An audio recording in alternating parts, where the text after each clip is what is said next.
하나님의 말씀 구약성경 이사야 50장 4절에서부터 11절까지의 말씀입니다. 구약성경 1030페이지에 있는 이사야 50장 4절에서부터 11절까지 말씀을 우리가 함께 교독하겠습니다. 주 여호와께서 학자들의 혀를 내게 주사 나로 곤고한 자를 말로 어떻게 도와줄 줄을 알게 하시고 아침마다 깨우치시되 나의 귀를 깨우치사 학자들 같이 알아듣게 하시도다.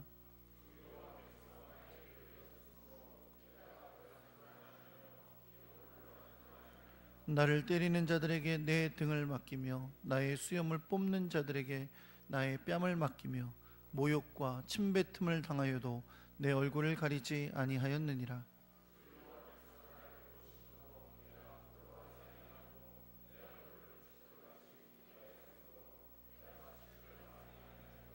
나를 의롭다 하시는 이가 가까이 계시니 나와 다툴 자가 누구냐? 나와 함께 설지어다. 나의 대적이 누구냐? 내게 가까이 나아올지어다.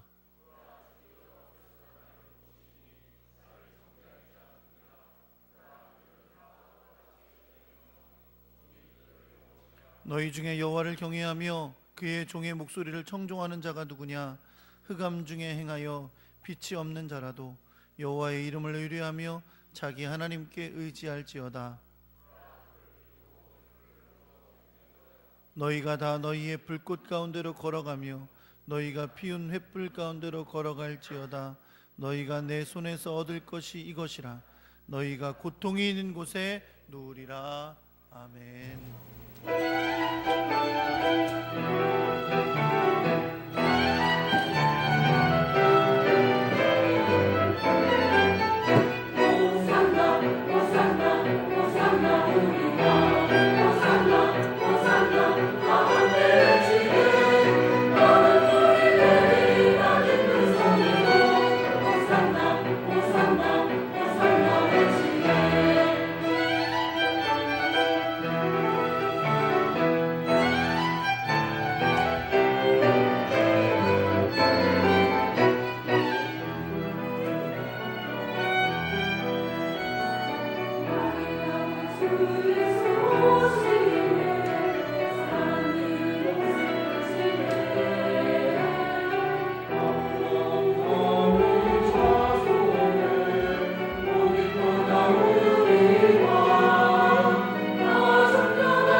사랑과 은혜의 주님, 귀한 복된 주일을 허락하시고 우리가 몸과 마음과 시간을 들여 주님께 예배하게 하시며 또한 우리 가운데 주신 물질을 주님의 뜻을 따라 구별하여 드리게 하시니 감사드립니다. 하나님, 그 손길을 주님께서 기억하사 주님께서 갚아주시고 은혜를 더하여 주시옵소서. 저들의 삶에 주님이 기뻐하시는 열매가 있게 하여 주시고 주님을 향한 사랑을 담아 드렸사오니 그 안에 하나님께서 받으실 만한 귀한 영광이 나타나게 하여 주옵소서. 행하는 일마다 주님의 뜻이 합당하도록 주님 지혜와 능력을 덧입혀 주시옵소서. 주님의 뜻에 따라 이 물질이 사용되게 하시고 하나님 나라의 일을 이루는 복되고 아름다운 그런 물질이 되게 하여 주옵소서. 주님의 말씀을 듣습니다. 주님 지혜를 주시고 성령이 감동하셔서 주의 뜻을 깨닫고 주님의 뜻에 따라 걸어갈 소망과 순종의 다짐이 있게 하여 주옵소서. 우리 주 예수 그리스도의 이름으로 기도합니다. 아멘. 할렐루야. 옆에 계신 분들하고 인사하겠습니다. 잘 오셨습니다. 사랑합니다.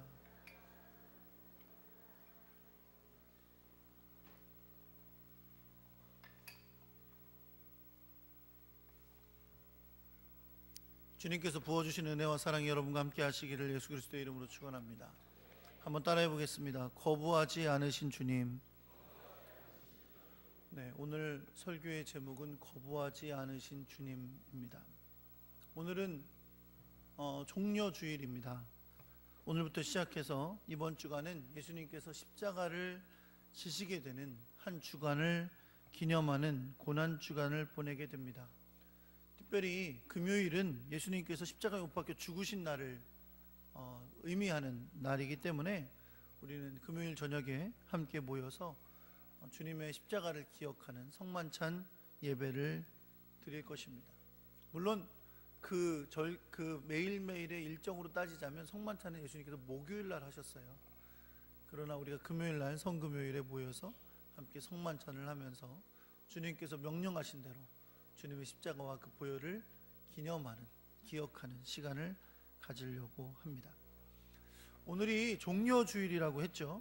영어로는 palm Sunday라고 부르는 날인데, 오늘은 주님께서 십자가를 지게 되시는 주간에 예루살렘에 입성하시게 되는 것을 의미하는 날입니다. 예수님이 고난을 당하시고 십자가를 지시게 되는 건 예루살렘에서 이루어지는 일이에요. 그 예루살렘에 도착하셔서 그 성 안으로 입성하신 것을 의미하고 기념하는 날이라는 겁니다. 예수님께서 예루살렘에 도착하셔서 작은 새끼 나귀를 타시고 예루살렘에 입성하셨고, 많은 사람들이 종려나무 가지를 잘라서 바닥에 깔고 혹은 흔들면서 예수님을 환영했기 때문에 이 주일을 종려주일이라고 부릅니다. 마가복음 21장과 마태복음 21장과 마가복음 11장에는 사람들이 자기들의 겉옷을 깔고 또 들에서 벤 나뭇가지를 길에 폈다, 이렇게 말씀을 했는데, 요한복음 12장에는 이 사람들이 길에 깔고 흔들었던 나무를 종려나무라고 분명하게 밝혀주고 있습니다. 그렇게 자기들의 겉옷과 종려나무를 길에 펴고 흔들면서 예수님을 기쁨으로 맞이했는데, 그러면서 사람들은 앞에서 가고 뒤에서 따르는 무리가 소리를 높였다고 성경이 기록하고 있습니다. 그러면서 그들이 노래했죠. 호산나 다윗의 자손이여 찬송하리로다. 주의 이름으로 오시는 이여 가장 높은 곳에서 호산나 라고 했다고 말씀하고 있습니다. 이것이 우리가 종려주일을 지키는 예루살렘 입성의 장면입니다. 그런데 여러분, 우리 한 가지 기억할 것이 있습니다. 이렇게 대대적인 환영과 영광을 받으시면서 예수님께서 예루살렘에 입성하셨지만, 사실 예수님은 그날로부터, 예루살렘에 입성하신 그날로부터 십자가의 죽으심으로 향하는 그 일주일의 길을 걷게 되신다는 것입니다. 사랑하는 성도 여러분, 사람이 고난을 겪게 되는 것은 대부분 그 고난을 피할 수 없기 때문입니다. 물론 무슨 극기 체험 아니면 훈련 이런 걸 위해 스스로 고난을 택하는 사람도 일부 있겠지만, 그런 것이 아니라면 대부분은 고난이 다가오는 것을 두려워하고 고난을 만나고 싶어 하지 않습니다. 만약에 누군가가 고난이 다가오는 것을 안다면, 내가 이렇게 되면 곧 고난이 온다는 걸 안다면 그 고난을 피하려고 하겠죠. 그것은 사람의 당연한 이치입니다. 제가 군 생활하는 중에 공수훈련을 받아야 할 때가 있었어요. 우리 종환이한테 이 얘기를 하면 우습겠지만, 근데 공수훈련을 받으려면 저희가 있는 부대는 6주 동안 이 공수훈련을 위한 지상훈련을 합니다. 근데 실제로 저는 안 뛰었거든요. 안 뛰었는데 뛰었던 애들 보면 뛰는 건 잠깐이래요. 근데 그 뛰는 잠깐을 위해서 6주 동안 거의 죽을 만큼의 훈련을 받습니다. 저도 되게 시간이 흘러가서 제가 상병쯤 됐는데 공수훈련을 받을 때가 온 거예요. 순서대로 받으니까. 공수훈련을 받고 나면 월급이 달라집니다. 생명수당이라는 게 나와가지고 월급이 달라져요. 그래서 그런데 이제 제가 계급상 이렇게 순서대로 가다가 제 순서가 된 거예요. 그래서 이제 나는 곧 엄청난 고난의 길로 접어들겠구나 그러고 있었는데 우리 중대장님이 저를 부르시더라고요. 그러더니 제가 그때 중대에서 교육행정을 보고 있었어요. 교육행정병 그런 거 아시나요? 군대 갔다 오신 분들은 아시겠죠? 작전병 뭐 이렇게 부르는 교육행정병이 있어요. 그걸 하고 있었어요. 우리 중대장님이 부르시더니 필원아, 너 이제 공수훈련 받게 됐는데 공수훈련 받을래? 아니면 나랑 같이 독수리 훈련 갈래?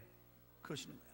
독수리 훈련은 뭐냐면 이 북한에서 침투했다, 전쟁이 났다 생각하고 그 침투하는 사람들을 이 민관군이 함께 잡는 거예요. 그 훈련을 하는 거죠. 근데 저희 부대는 이제 북한군 역할을 이제 하는 그 역할을 하기 위해서 파견을 나가는 거죠. 그런데 이 독수리 훈련은 군인들이 정말 좋아합니다. 왜 좋아할까요? 부대 밖에서 하거든요. 부대 밖으로 나가는 거예요. 부대 밖으로. 부대에 있으면 여러분 아마 군대 갔다 오시면 아실 거예요. 할머니만 지나가도 여자다 막 이러거든요.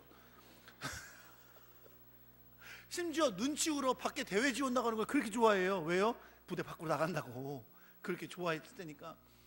그래서 우리 중대장님이 저한테 심각하게 막 물어보시는 거, 너 공수훈련 받을래? 아니면 독수훈련 나랑 같이 갈래? 제가 얼마나 고민했겠어요? 1초도 고민 안 했습니다. 독수훈련 가야죠. 제가 그래서 중대장님을 도와드려야지. 누가 도와드리겠습니까? 막 그랬어요. 그때 얼마나 감사했는지 몰라요. 주님께서 나에게 피할 길을 주셨구나. 그래서 얼마나 감사했는지 모릅니다. 지금 여러분들이 저를 표정을 쳐다보시는데 저런 띨띨한 뭐 이러면서 쳐다보시는 것 같지만 여러분 저를 그렇게 보시지 마십시오. 누구나 다 고난당하는 건 싫어합니다. 피하고 싶어하고 안 하고 싶어하고 안 당할 수 있으면 안 당하려고 하는 것이 사람의 이치이죠. 그렇기 때문에 오늘 우리가 이 장면 가운데 주목해 보아야 할 것은 뭐냐면 예수님은 예루살렘에 입성하시면서 시작되는 그 길이 고난의 길, 죽음의 길이라는 것을 아셨다는 거예요. 그러나 오늘 나귀 새끼를 타고 예루살렘에 입성하면서 주님은 그 길을 기꺼이 가셨다는 겁니다. 예수님은 그 길이 고난의 길인 것을 아셨지만 하나님의 때가 이르렀고 하나님의 뜻이 거기에 있었기 때문에 그 고난의 길을 가시기 위하여 예루살렘 성에 입성하신 것입니다. 우리는 예루살렘 성에 예수님께서 입성하실 때 작은 나귀 새끼를 타신 것을 너무나 잘 알고 있습니다. 저는 이거 할 때마다 고민이에요. 도대체 작은 나귀 새끼냐 새끼 나귀냐, 이게 고민인데 성경에는 하여튼 작은 나귀 새끼라 그랬으니까 나귀 새끼라고 하겠습니다. 나귀 새끼를 타신 거 너무나 잘 알고 있죠. 근데 여러분 이 장면은 단순한 장면이 아닙니다. 이 장면은 구약의 스가랴서에서 예언되어 있는 장면인데 뭐에 대해서 예언했다고 말씀하냐면 예수님의 겸손과 순종의 상징이므로 예언하고 있습니다. 스가랴서 9장 9절에 보면 예수님의 예루살렘 입성 장면에 대해 예언합니다. 이렇게 말씀합니다. 보라, 내 왕이 내게 임하시나니 그는 공의로우시며 구원을 베푸시며 겸손하여서 나귀를 타시나니 나귀의 작은 것 곧 나귀 새끼니라. 그리고 이 나귀 새끼는 예수님께서 제자들에게 끌어오라고 하실 때에 그 이유를 묻는 주인을 만나면 주님께서 뭐라고 답하라고 가르쳐 주셨죠? 주께서 쓰시겠다 하라 라고 가르쳐 주셨어요. 실제로 그런 일이 일어났죠. 그렇죠? 맞은편 마을로 가서 나귀 새끼를 끌어오려고 했더니 사람들이 묻습니다. 왜 그걸 끌어가느냐? 그때 제자들이 그대로 답합니다. 뭐라고요? 주가 쓰시겠다라고 하셨다고. 그랬더니 사람들이 그 명령을 거부하지 않고 순종함으로 그 나귀를 보냈습니다. 이 장면은 우리에게 여러 가지를 보여줍니다. 여러분, 예수 그리스도는 우리의 구원을 위해 하늘 영광을 버리고 이 땅에 오셨습니다. 그리고 죽기까지 하나님의 뜻에 복종하셨습니다. 그 겸손과 낮아지심이 우리를 구원한 것을 여러분 믿으시기 바랍니다.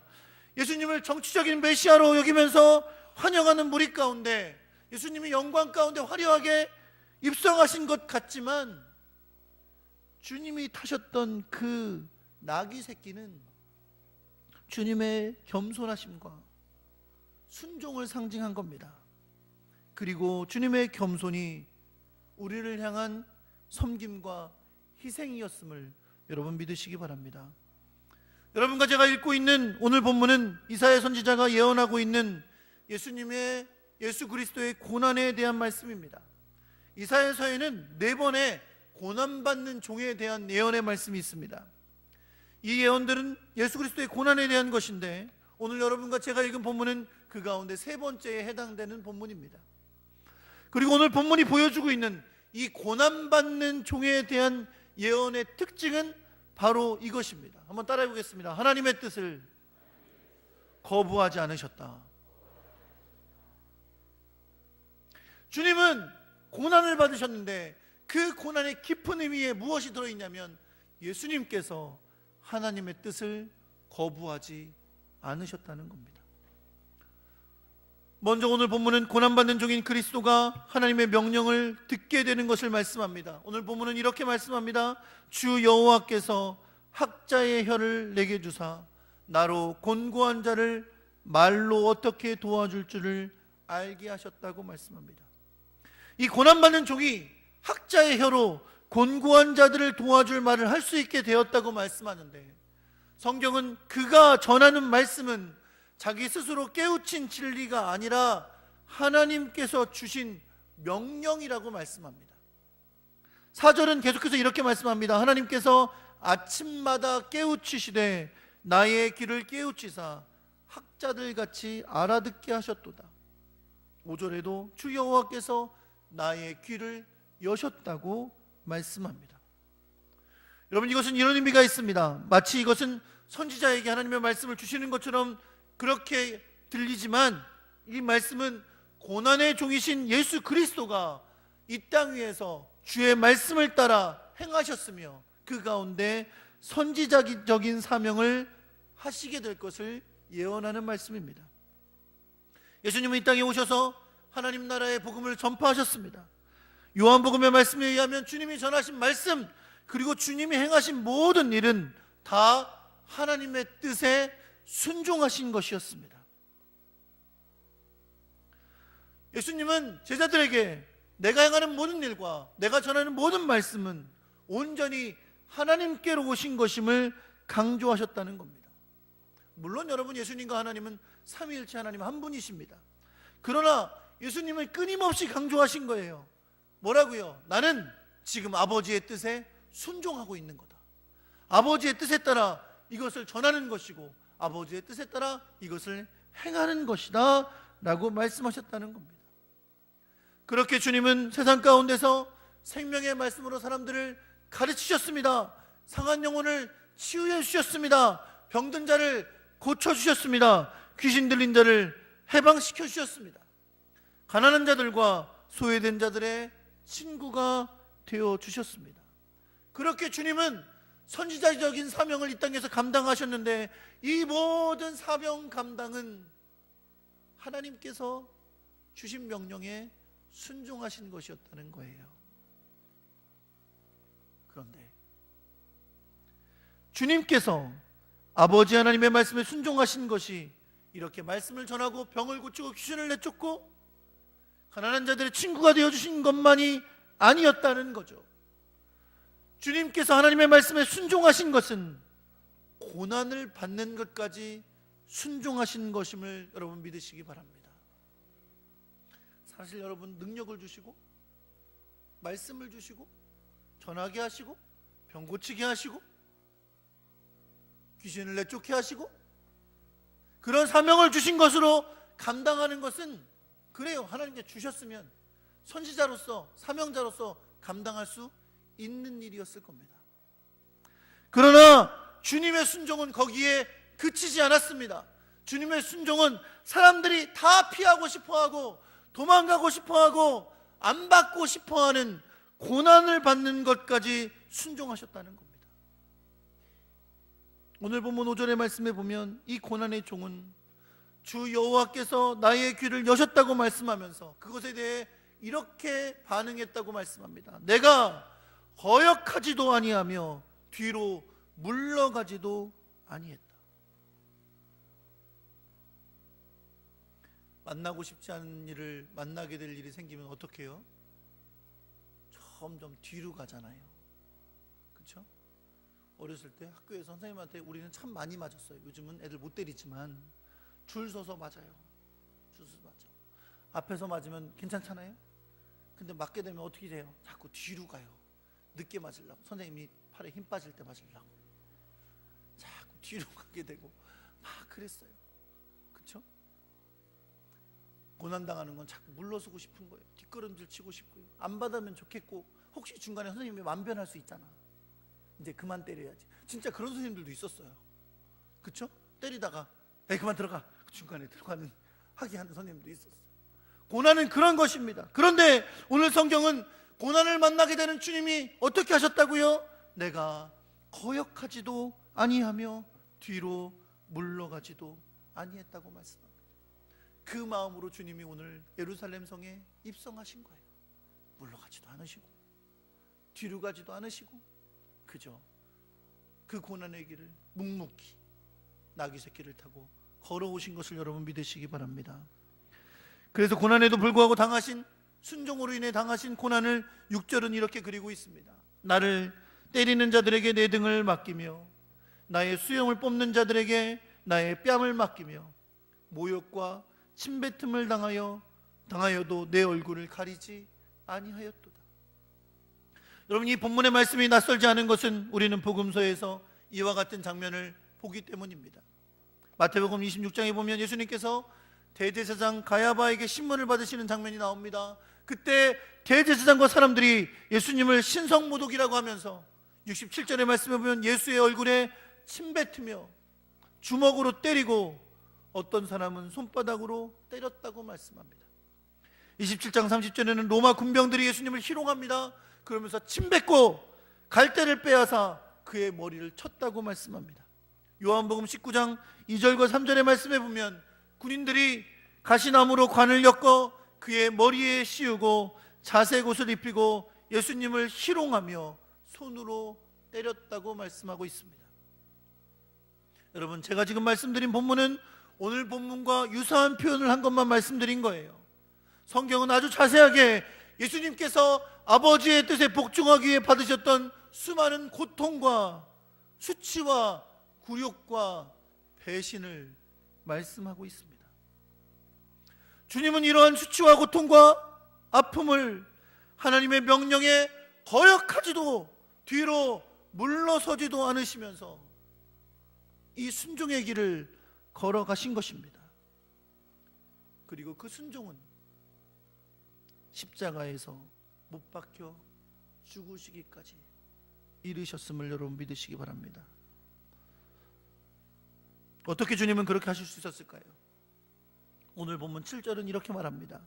주 여호와께서 나를 도우심으로 내가 부끄러워하지 아니하고 내 얼굴을 부싯돌같이 굳게 하였으므로 내가 수치를 당하지 아니할 줄 아노라. 여호와 하나님이 도와주셨습니다. 그래서 이 고난과 수치를 이겨내게 하셨습니다. 뭐라고 말합니까? 얼굴을 부싯돌같이 굳게 하셔서 수치로 멸망하여 무너지지 않고 이 순종의 길을 가게 하신 줄 여러분 믿으시기 바랍니다. 하나님은 하나님의 뜻을 예수님에게 주셨고 예수님은 그 말씀에 따라 물러서지도 뒤로 도망가지도 않고 그 일을 순종함으로 가셨고, 하나님은 성령을 통하여 예수님이 그 가시는 길을 도우신 줄 여러분 믿으시기 바랍니다. 왜요? 왜 그렇게 그 고난의 길을 가도록 주님이 도우시고 예수님은 순종하셨을까요? 왜 그렇습니까? 예수 그리스도를 믿는 자마다 멸망치 않고 영생을 얻게 하시려는 하나님의 사랑이었습니다. 그 사랑 안에서 하나님께 섭리하신 구원의 역사였던 것입니다. 예수님이 십자가를 지실 때 사람들은 예수님을 계속해서 정죄했습니다. 대제사장과 서기관들을 비롯한 종교 지도자들과 유대인들의 정죄는 예수님의 죽으심이 마치 그들이 고소하는 죄로 말미암는 것처럼 만듭니다. 그러나 예수님은 죄로 말미암아 죽으신 분이 아닙니다. 예수님은 온전히 의로우신 분이었습니다. 오늘 본문 8절이 그것을 증거합니다. 나를 의롭다 하시는 이가 가까이 계시니 나와 다툴 자가 누구냐. 9절도 이렇게 말씀합니다. 보라, 주 여호와께서 나를 도우시리니 나를 정죄할 자가 누구냐. 사도 바울은 로마서 8장 31절 34절 말씀을 통해 이 이사야의 말씀을 인용합니다. 그리고 그것은 바로 예수 그리스도에 관한 예언임을 나타내고 있습니다. 그리고 이것이 그리스도께서 우리에게 베풀어 주신 끊을 수 없는 사랑임을 증거하고 있습니다. 사랑하는 성도 여러분, 예수 그리스도의 십자가의 죽으심은 결코 그분의 죄로 인한 것이 아니었습니다. 온전히 의로우신 주님은 불의한 우리를 위하여 죄 가운데 있고 죄의 결과인 사망에 이르게 된 우리를 위하여 주님이 대신 죽으신 것입니다. 죄가 없으신데 정죄를 당하시고 형벌을 받으신 것, 그것이 바로 주님이 당하신 십자가의 일이었습니다. 인간적으로 생각하면 여러분 얼마나 억울한 일이에요. 그렇죠? 저는 짧지만 지난 인생을 돌아보면 몇 번 억울했던 일이 생각납니다.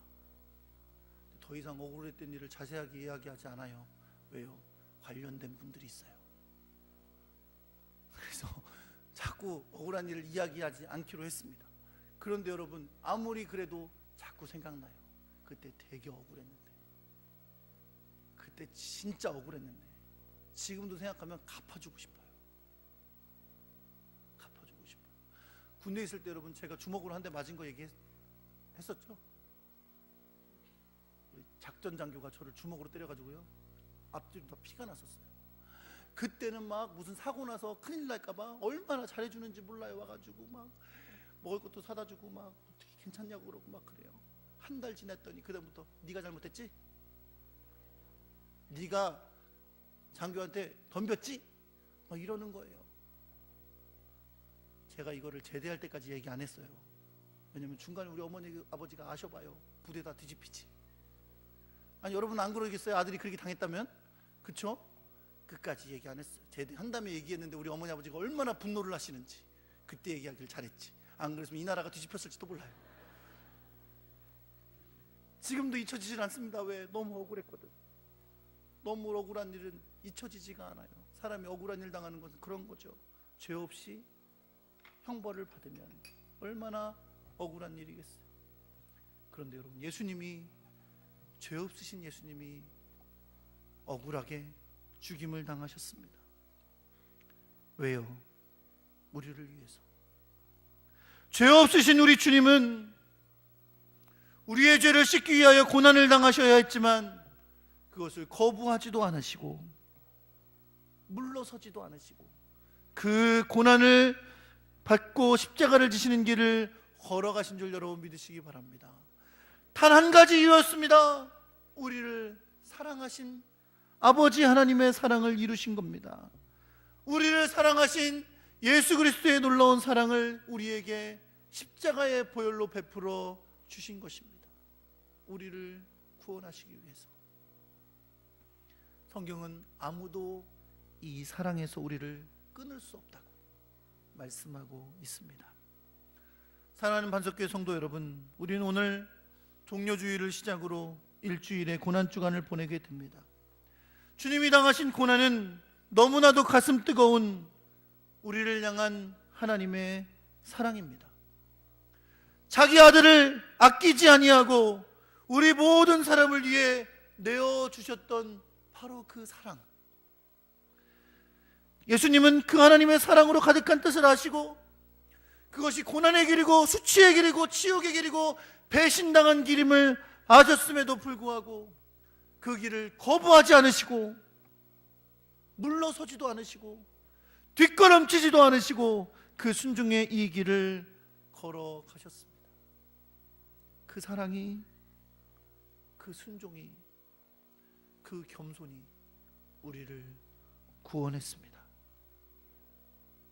주님의 고난을 깊이 묵상하는 일은 이 사랑과 순종과 겸손을 묵상하는 일입니다. 우리의 삶에 이 사랑과 순종과 겸손을 새기는 일입니다. 주님처럼 순종하며 살겠습니다. 주님처럼 겸손하겠습니다. 주님처럼 사랑하겠습니다. 비록 그렇게 순종하고 겸손하고 사랑하는 일이 나에게 고난을 주는 일이고 수치를 당해야 되는 일이고 인내해야 하는 일일지라도 주님을 따라서 나를 부인하고 그 십자가의 길을 따라가겠습니다. 그것을 다짐하는 고난주간이 되시기를 예수 그리스도의 이름으로 축원합니다. 주님을 그렇게 따르기를 다시 한번 새롭게 헌신하는 그런 귀한 시간이 되시기를 우리 주 예수 그리스도의 이름으로 축원합니다.